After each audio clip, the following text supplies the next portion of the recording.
news in Orlando, the terror attack. The FBI now revealing the gunman was previously investigated and placed on not one but two terror watch lists, eventually removed from those lists when the case was dropped. Let's dig deeper with the chairman of the Senate Intelligence Committee, Republican Senator Richard Burr of North Carolina. Senator, thanks very much for coming in. Have you been briefed on this terrorist movements in the days leading up to this attack?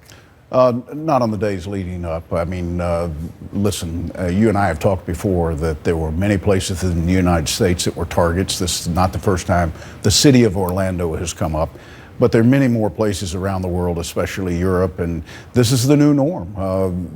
ISIL has really, through social media, not only recruits fighters, but they now recruit terrorists to carry out acts. So it's one seamless operation for them. So you see this as a direct link between ISIS, not al-Nusra, not Hezbollah, some other terrorist group he may have once pledged allegiance to, but ISIS specifically? Well, this individual has claimed allegiance in the past to a number of different groups. And that's what led the FBI to realize that there really wasn't a threat when they did some interviewing. But of late, ISIL is the one that is actively out on social media trying to radicalize people to this point. And he was recruited that way through social media. There are these reports he was also casing out Disney World in Orlando. What, if anything, can you tell us about that? I'm not sure that we know the full extent, but the attack was clearly planned. He had done some surveillance of this location, so it's very possible that he was looking for other locations in Orlando as well and chose this. When you say he was looking, he had cased this gay nightclub, he had been there, went inside before. Is there a video of him going in and out on earlier occasions? I'm not sure the extent of what they have, but there's certainly an indication that he was familiar with where he was going. Is that the testimony of people who were there, that they knew this guy from earlier visits? No, I think some of this, Wolf, is the preliminaries of going through some of his electronics and some interviews with people yet to be recognized. So how concerned do Americans need to be right now that there could be additional terror attacks like this one in the works? Oh, I think, I've said for the last 12 months to you, it was a matter of time.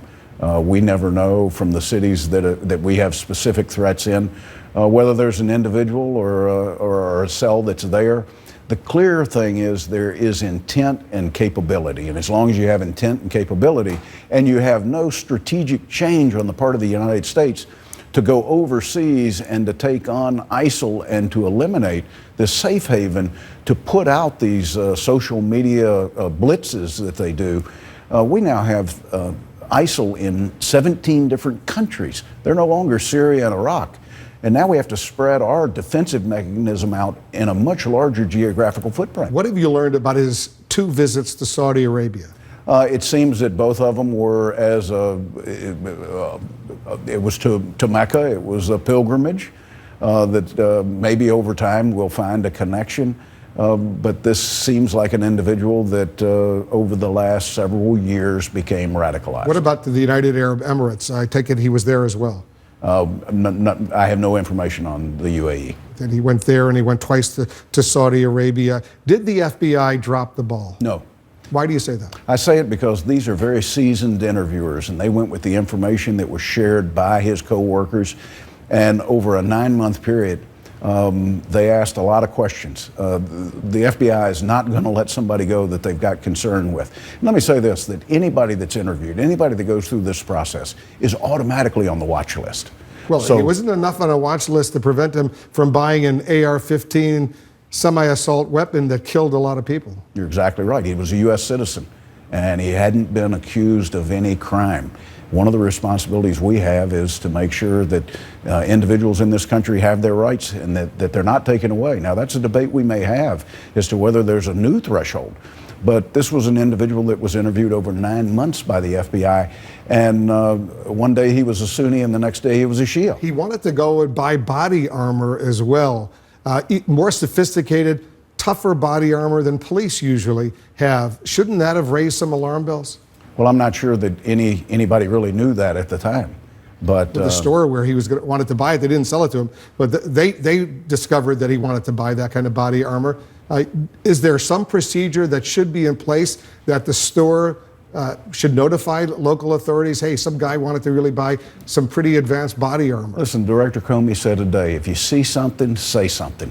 And that's still a very crucial component to the defense that we've got in this country, whether you're in New York or whether you're in Orlando. You see something out of the ordinary, report it to authorities. Mr. Chairman, thanks for coming in.